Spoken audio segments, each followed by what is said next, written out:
नमस्कार, श्री राम एकेडमी के online platform में आपका स्वागत है। हमारी जो अभी क्लास चल रही है वो चल रही है एवरेज की, और मैंने अब तक आपकी 3 क्लास एवरेज की ले चुका हूँ और ये हमारी 4th क्लास है, यानी चौथे नंबर की क्लास है।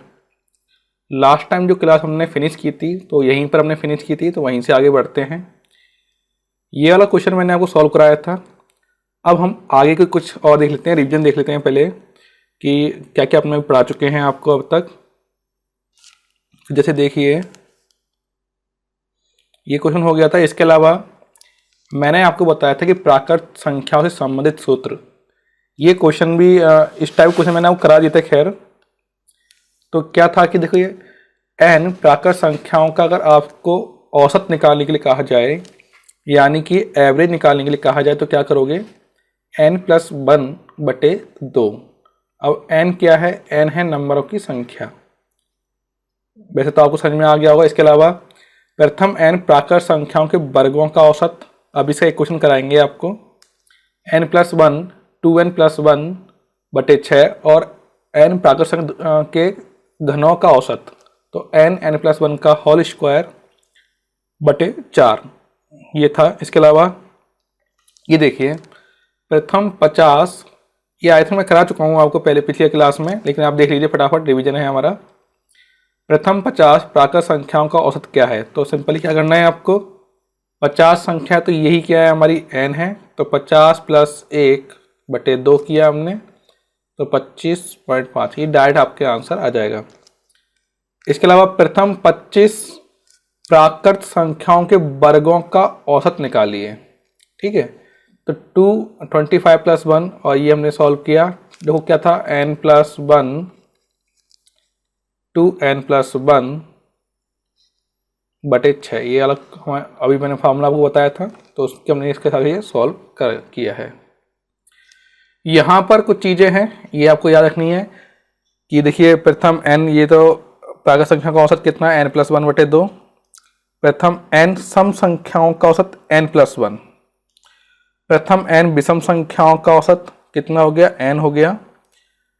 और n प्राकृत संख्या वर्गों का औसत n+1 2n+1/6। ये देखो, अगर आपको ये चीज़ें याद है ना, तो आप कोई भी क्वेश्चन बहुत जल्दी ही निकाल लोगे। तो देखिए, सम संख्याओं का ये प्राकृत संख्या तो हमने आपके सामने देख लिया आपने। एक क्वेश्चन देखते हैं हम लोग विषम संख्याओं का। तो क्वेश्चन क्या है वो देखते हैं हम लोग। क्वेश्चन है आपका 100 तक की विषम संख्याओं का औसत निकालिए, ठीक है। ये है, तो देखो यहाँ पर मैंने अभी बताया आपको कि n, तो देखो बेसिकली क्या होता है कि 1 से लेकर 100 तक जो विषम संख्याओं की संख्या होती है वो होती है 50। अगर आपको ये चीज़ पता है कि भाई 1 से लेकर 100 तक कितनी विषम संख्याएं होती हैं, वो 50 होती है। कैसे, देखो ज़रा, जिनमें 2 का भाग नहीं जाता है, तो 3 5 7 इस तरीके से होती हैं आपकी। तो 2 का डिफरेंस है, आपके सामने देख पा रहे हैं, जैसे 3 5 7 9 11 13। तो देखिए यहाँ पे 2 का डिफरेंस है, तो बेसिकली यहाँ पर कितना हो जाएगा, ये हो गया 50। यानी कि देखिए कितनी भी हो, अगर विषम संख्या अगर पूछा जाए तो उसका हाफ कर देते हैं सिंपली। तो यहाँ पे इसका सीधा आंसर 50 है। ये तो हो गया उस केस में जब आपको पता हो कि 1 से लेकर 100 तक, और ये क्वेश्चन आ गया आपके एग्जाम में मान लीजिए, तो सीधा इसका आंसर 50 आ जाएगा, बिना कोई आपको कैलकुलेशन किए बगैर डायरेक्ट इसका आंसर है। लेकिन मान लो अब आपको ये नहीं आता है, तब आप कैसे करेंगे। तो देखिए, उसको तक करने का तरीका देख लीजिए। यहाँ पर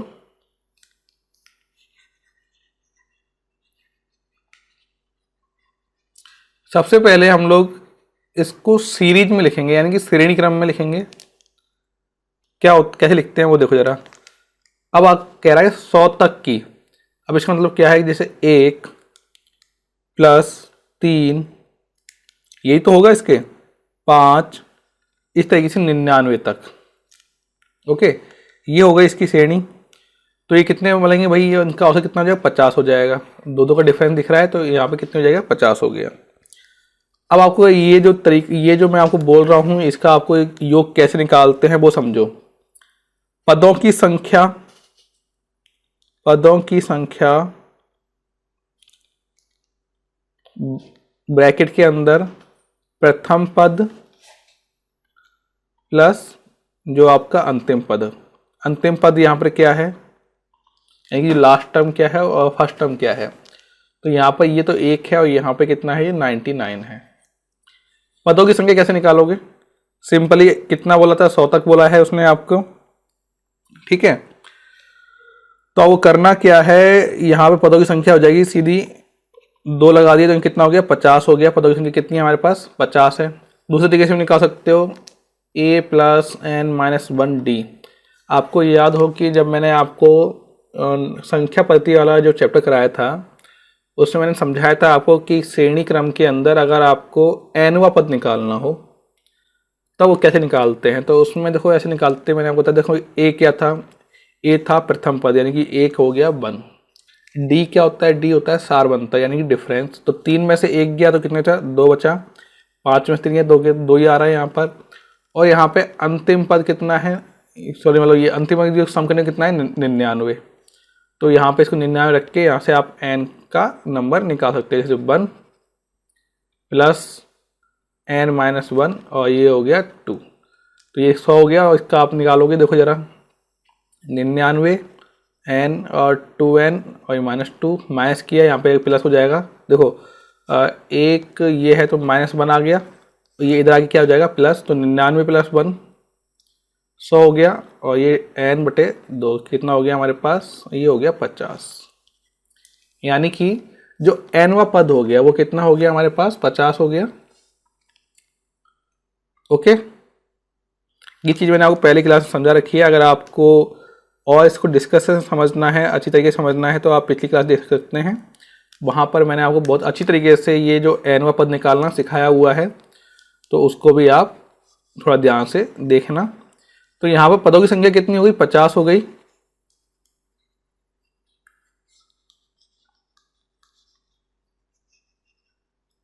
ओके,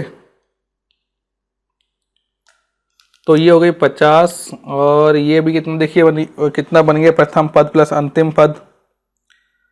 तो ये बन गया आपके सामने ये 100 हो गया और नीचे देखो /50 ही लिख दिया हमने। सॉल्व किया इसको हमने, तो ये बना आपके सामने 100 और इसका हाफ करके कितना बना हमारे पास, 50। इसको आप यहाँ भी लिख सकते हो, जैसे /2 करके भी लिख सकते हो आप। तो इसे 50/2 प्रथम पद का हो गया 1 + 99। इस तरीके से भी आप सॉल्व कर सकते हो, कैसे भी कर लीजिए, आंसर वो है। दूसरा तरीका मैंने आपको बता दिया कि अगर n तक विषम पदों की संख्या का औसत निकालना हो तो उसका होता है n। क्या होता है, n। तो सीधा ही आंसर आ जाएगा 50, यहाँ पर सीधा आंसर है आपके सामने। तो ये क्वेश्चन हो गया आपके सामने। अब आगे बढ़ते हैं हम लोग। 1 से 19 तक की संख्याओं का औसत निकालिए। तो देखिए 100 और ये 1 से 19 तक क्या हो जाएंगी, ये प्राकृत संख्या हो जाएंगी। प्राकृत संख्याएं कौन सी होती हैं, जो 1 से स्टार्ट होती हैं वो क्या होती हैं, आपकी प्राकृत संख्याएं होती हैं। अभी हमने इसका तरीका सीखा था n + 1/2। n + 1/2 तो क्या करेंगे, 19 + 1 तो कितना हो गया आपके पास, 20। इसका आंसर आ गया। और क्वेश्चन देख लेते हैं। 1 से लेकर आप ले लीजिए 23 तक की संख्याओं का औसत कैसे निकालोगे। तो 23 + 1/2 तो कितना हो गया, 24। भाग कर दिया, कितना हो गया, 12। 1 से लेकर आप बताओ इसमें 51 तक तो कैसे निकालोगे, 51 + 1/2, ठीक है। 51 + 1 किया हमने यहाँ पर, तो ये हो गया 2 2 2 4 और 2 6 12 26। इसका आंसर हो गया। देखो ये क्वेश्चन आप वैसे भी आपको थोड़े टाइम बाद अगर आपसे 5-10 आप क्वेश्चन कर लोगे तो अपने आप ही आपको ये इनके आंसर याद हो जाएंगे। एक और देखते हैं हम लोग। 1 से 1001 तक की संख्याओं का औसत क्या होगा। ओके, तो कैसे करोगे देखो जरा, 1001 प्लस 1/2 कर सकते हो, काफ़ी इजी क्वेश्चन है यहाँ पर। तो ये देखिए ये हो गया। इसके अलावा मैंने आपको ये बता दिया कि प्रथम n सम संख्या का औसत। यहाँ पर ये आपको बहुत ध्यान से करना है क्वेश्चन, क्योंकि क्या है कि देखो क्वेश्चन में गलती नहीं हो जाए। अभी मैं आपको क्वेश्चन कराऊंगा जिसमें आपको पहले आप थोड़ा इजी देखो। आई थिंक मैंने पिछली क्लास में कराया था कि प्रथम 10 सम संख्याओं का औसत क्या होगा। तो हमने क्या करेंगे, 10 में 1 जोड़ दो, 10 और 1 11, तो ये हो गया इसका 11 आंसर हो गया इसका सिंपली। तो यहाँ पर हम एक और क्वेश्चन देखते हैं जो काफ़ी थोड़ा डिफरेंट है, तो ध्यान से देखिएगा क्वेश्चन को। आपको बताना है 100 तक की सभी, इसको हम आगे लिख लेते हैं,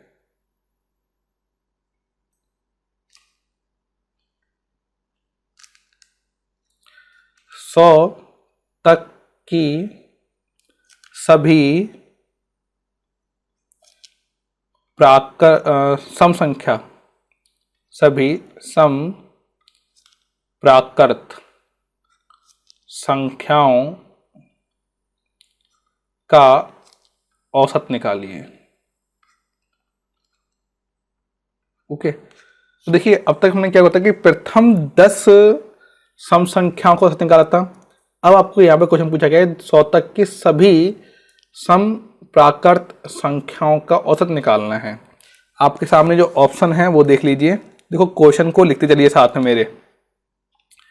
50 बी ऑप्शन है आपके सामने, 51 और सी है 52 और डी है 52.5। थोड़ा सा दिमाग लगाइए, मैं आपको बताता हूँ किसका यूज करना है। आपको यहाँ पर पता करना है। देखिए ये रहा, कुछ इस टाइप का क्वेश्चन यूज करोगे। देखो प्रथम सम संख्याओं का औसत, ये देखो यहाँ पर है। देखो यहाँ पर एक बार देखा आपने, प्रथम प्रथम प्रथम, जहाँ पर ये प्रथम बढ़ा रहा है वहां तक तो आप कर लोगे। जब इस तरीके से आएगा कि भाई एक से कि भैया 100 तक की सभी प्राकृत संख्या का औसत निकालो, उस केस में क्या करोगे, थोड़ा यहाँ पे तो इसका आपको यूज करना है। जैसे हमने आपको पता हो कि अभी हमने निकाला था कि 100 तक की विषम संख्याओं का औसत निकाला था हमने, 100 तक की सभी विषम प्राकृत संख्या का औसत निकाला था हमने। तो आपको वही वाला इसमें कॉन्सेप्ट यूज करना है, और यानी कि वही तरीका होगा। देखो सम संख्याएं कौन सी होती हैं, जो जिनमें 2 का भाग जाता है, वो क्या होती है आपकी सम संख्याएं होती है कि 2 4 6 ये होती है आपके साथ। ये सारी क्या होगी आपकी संख्या। लास्ट कौन सी हो गई, 100 हो गई। यानी कि n वापस, इसका फॉर्मूला क्या होगा वो देखो। फॉर्मूला होता है इसका n प्लस 1/n, ये होता है। अब यहाँ पे n कैसे निकालोगे, n तो चाहे आप ऐसे निकाल लो, चाहे आप तो इसको इस तरीके से निकालो, a-1 और d ये तरीके से निकाल सकते हो, वो भी उस तरीके से निकालो। लेकिन याद रखो कि a से लेकर 100 तक की सम संख्याएं, दो का डिफरेंस हो रहा है, यानी 100 में भाग लगा दो, सीधे 50 निकल के आ जाएगा। ये एक ट्रिक है, लेकिन ये हर जगह कई जगह फेल भी जाती है। ठीक है, मैं आपको पहले बोल रहा हूँ। तो यहाँ पर ये 50 हो गया हमारे सामने, ये वाली कभी फेल नहीं होगी, a प्लस n-1d। तो a क्या है यहाँ पे, फर्स्ट टर्म क्या है, 2 है, n हमारे पास 100 है, सॉरी n तो निकालनी है ना हमारे पास, n हमें फाइंड नहीं है, और ये भी क्या है 2 है, और ये बराबर कितना हो गया, 100 हो गया। तो 100 टू n, सॉरी इसको थोड़ा साफ कर लेते हैं।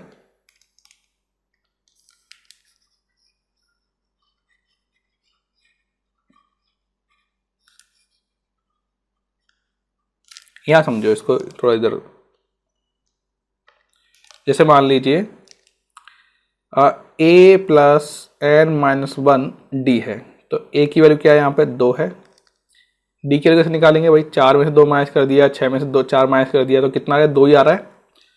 n हमें निकालना है, और जो लास्ट की टर्म है यानी कि an लिखते हैं हम लोग, यानी कि लास्ट की टर्म कितनी है हमारे पास, 100 है।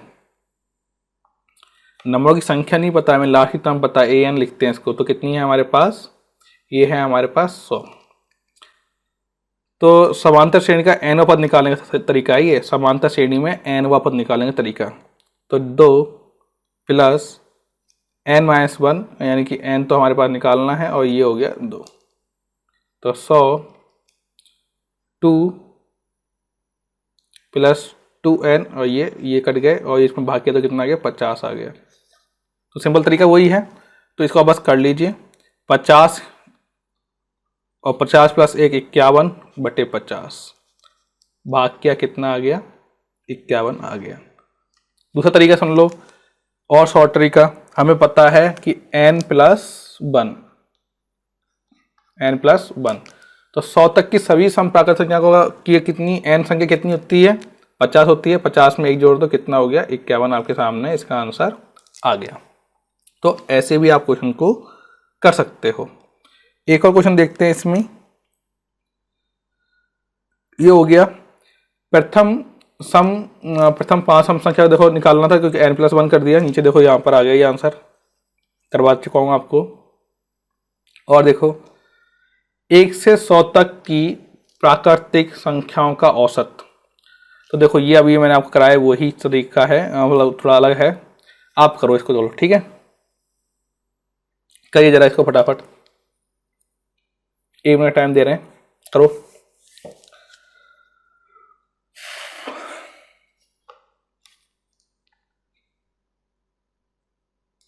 देखो क्वेश्चन को जितना कर लोगे उतना अच्छी बात है, और कई क्वेश्चन रिपीट हो रहे हैं जिससे कि आपकी प्रैक्टिस हो रही है। आप तो ये समझो कि अगर क्वेश्चन कोई रिपीट हो जाता है तो उससे आपकी क्या हो रही है प्रैक्टिस हो रही है।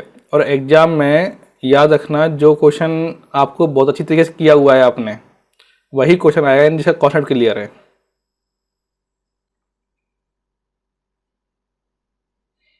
अभी मैं आपको एक और क्वेश्चन कराऊंगा जो कि आपके हाँ ये वाला, हाँ तो देखिए इसका क्वेश्चन देखते हैं हम लोग।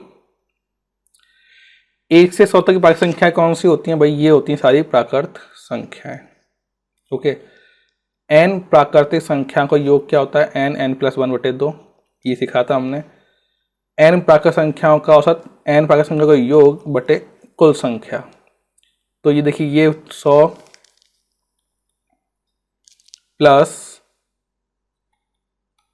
ये निकाल दिया हमने 2, ओके ये काट दिया हमने 50 × 101 हो गया, तो 50 हो गया। 50 में अब कितनी है कुल संख्या कितनी है 100, तो भाग कर दिया तो हमारे पास कितना आ गया 50 में हमारे पास आंसर आ गया 100 का, यानी कि 50.50। ठीक है, ये तो हो गया एक तरीका। अब एक और क्वेश्चन कर लेते हैं इसमें।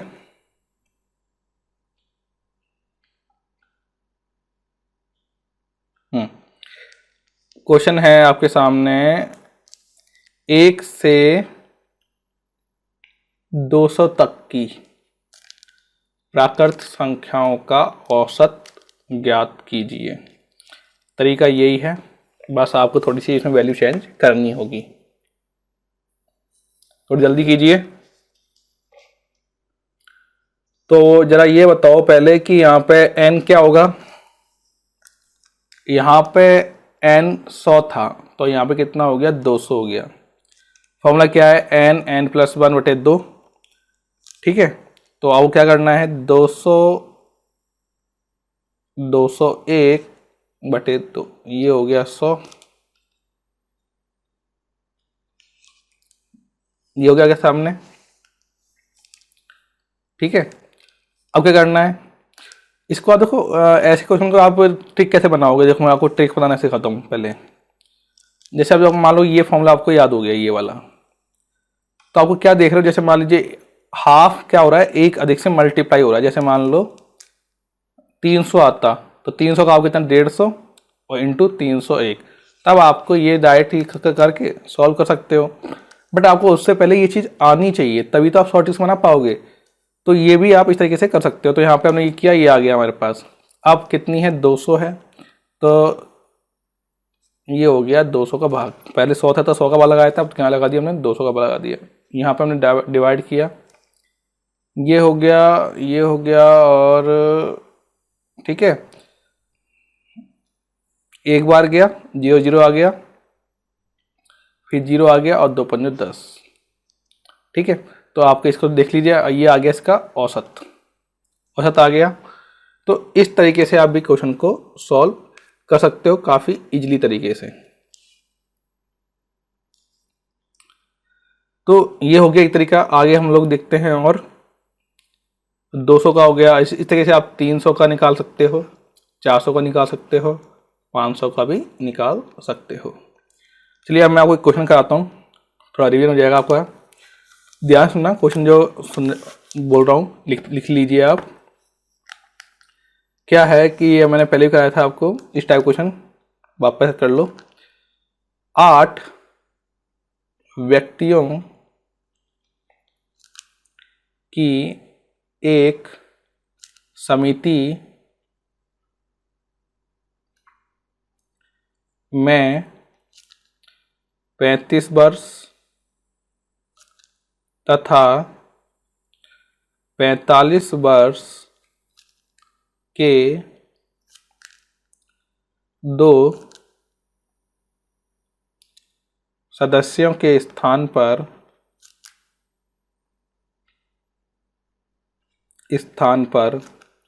2 स्त्रियों के लिए जाने पर समिति के सदस्यों की औसत आयु में 2 वर्ष की वृद्धि हो जाती है।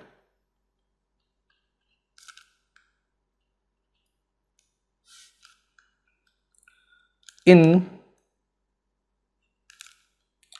2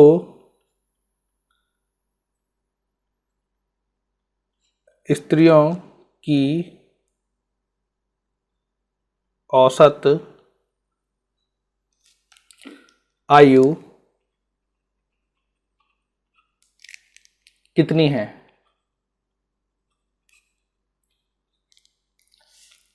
आपको ये बताना है। तो इस टाइप के क्वेश्चन मैंने पहले भी कराए हैं आपको।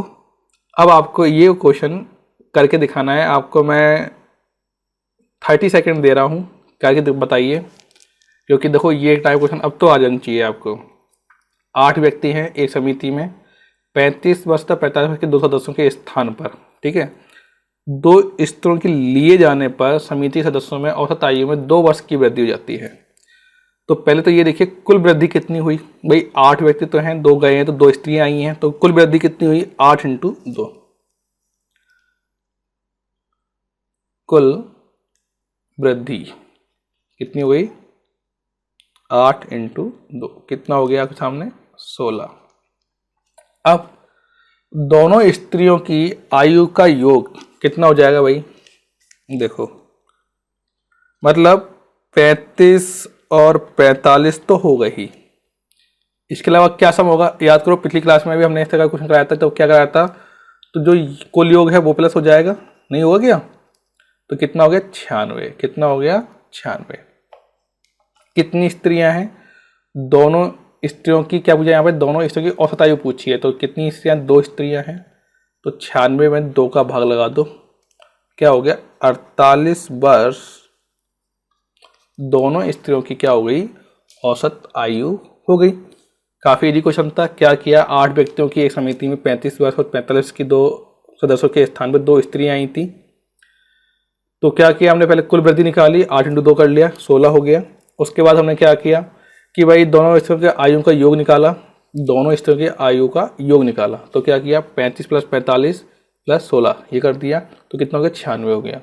उसके बाद हमने क्या किया? 2 स्त्रियां हैं, तो क्या किया? 96 में 2 का भाग लगा दिया, तो क्या निकल के आ जाएगा? औसत आयु निकल के आ जाएगी।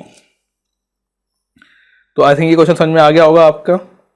चलो एक क्वेश्चन और देखो, ये क्वेश्चन आपने शायद कर लिया है कि नहीं किया, देख लेते हैं इसको। इसी में देख लो पहले तो। अब जरा उससे पहले बढ़ने से पहले ये देखो, औसत के लिए प्रथम संख्या प्लस अंतिम संख्या, ये मैंने बता दिया, बटे 2।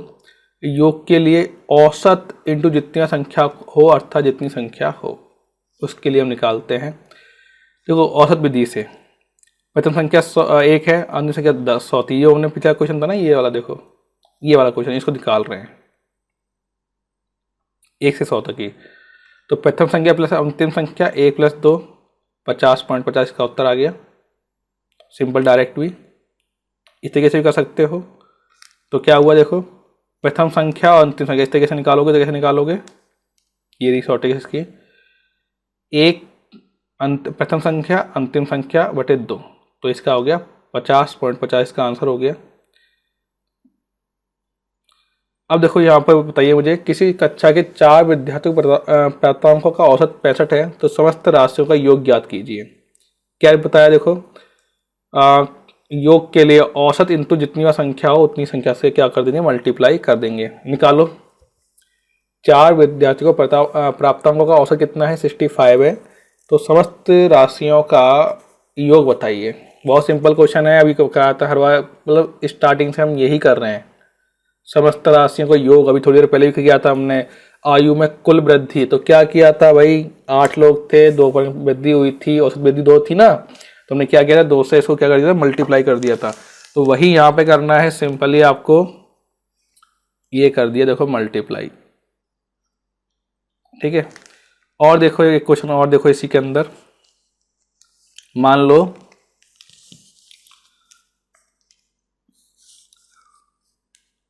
5 बच्चों का औसत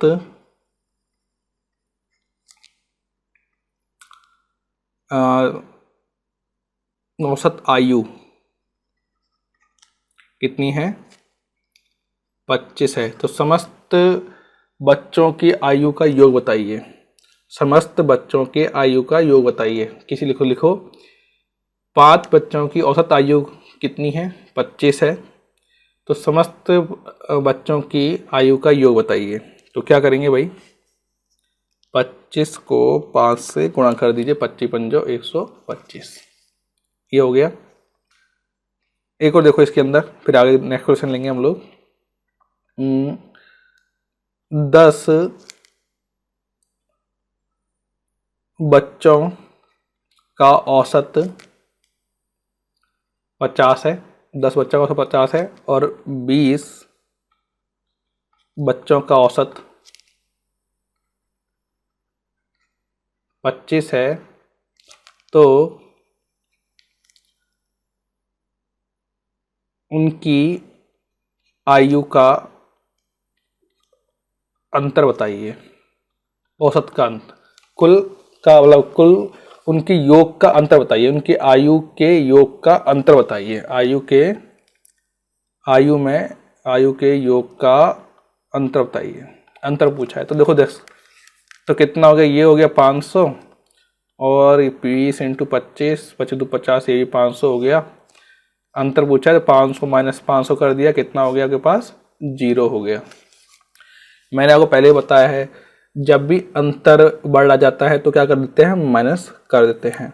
अगर आपसे पूछता है यहाँ पे कि उनके आयु मतलब पूरी आयु बताइए, दोनों बच्चों की कंप्लीट पूरी आयु बताइए, तो दोनों क्या करते हैं हम लोग, प्लस कर देते, तो हमारे पास इसका योग आ जाता। तो इस टाइप के क्वेश्चन भी आपको आने चाहिए। और देखिए क्वेश्चन जरा,